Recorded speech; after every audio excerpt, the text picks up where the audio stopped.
I know you talked to the Wizards. Did you learn anything new about the organization through those conversations?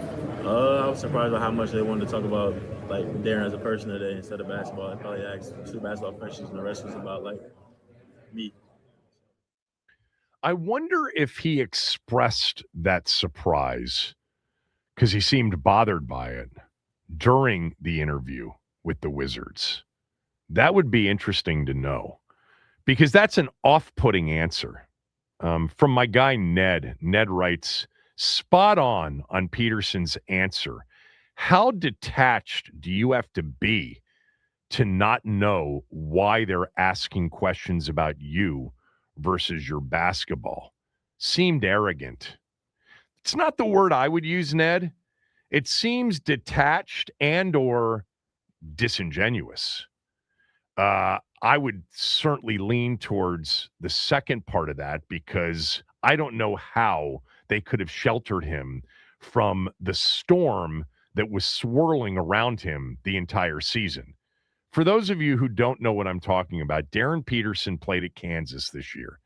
He was from the jump, a projected number one pick overall. Now, that kind of happened in late, summer of 25. Because if you go back to the early part of 25, people were talking about Cam Boozer. Even if you go back to 24, the all too early 26 mock drafts, it was kind of Boozer back then. But anyway, Darryn Peterson, incredible talent, incredible scorer, effortless, methodical, doesn't get sped up. SGA's a comp. There are a lot of different comps for him. He actually comped himself to Devin Booker. I didn't like that comp. I don't see him playing like Devin Booker, but I guess that's his favorite player. But the storyline around Darryn Peterson all season long was really a dual storyline. Number one is, wow, is he good? And number two was, why doesn't he play a lot? Are they load managing him? Is he legitimately hurt? And he missed big games. He missed 11 of the 35 games Kansas played. He checked out of 5 games after he played in those games, complaining about ankle injuries or cramping. There was clearly a cramping issue that put him in the emergency room at one point before the season started, where he says he thought he was dying. I'm not disputing any of the physical ailments he had during the season as, psychosomatic or an excuse for load management or whatever. It's very possible that all of it was legitimate. The most recent story was creatine usage, overusage. That caused the hydration issues, which caused the cramping. The most notable absence was a stunning absence. Early February, Kansas is getting ready to host the number one team in the country, Arizona, in one of the season's biggest games.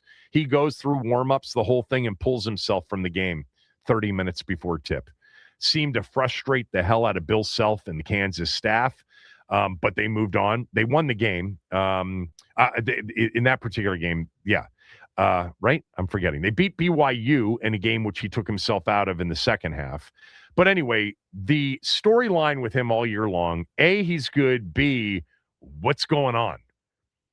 For him to act like he was surprised, and if you watch the answer, I would have said, describe how he looked when he answered that question, bothered about the Wizards wanting to know more about him than his game. First of all, I had Brian Keefe on the show yesterday. I asked him, what do you typically want to learn? We want to learn about them. So even if he didn't have all of this stuff around him, swirling around him, they're still going to ask questions trying to learn more about the person. That's what these interviews are always about. The combine in Chicago for the NBA, the combine in Indy for the NFL. You got the tape. You know he can play. You know what, you think about his basketball. But yes, there's no way it was like, oh my God, I'm surprised you're asking me about me because my circle of people kept me sheltered all season long, and I had no idea people were talking about the games that I missed. It's not that. There's no chance it was that. It was dishonest. And looking bothered by that. I wonder if he expressed that in front of the team. I'm telling you, I had John Fanta on the show Monday.